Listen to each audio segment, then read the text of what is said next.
put it into here.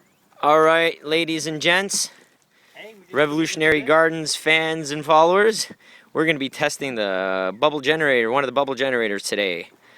Alex here is plumbing up the last bit of it. You got that really good on the barb. I was going to get a band clamp on there just in case, but... I don't know what the pressure is, but it should be okay. All right.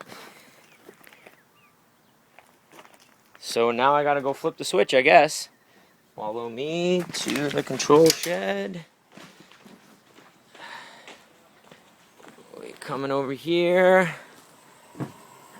Everything is marked. 240 volts, danger. Okay, bubble generators right there. Moment of truth.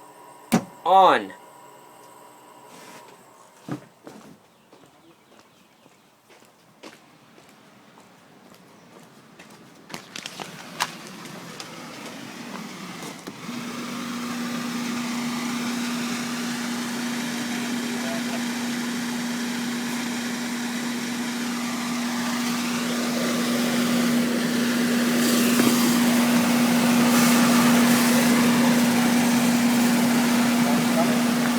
Yeah, that's a failed test. That's a wrap.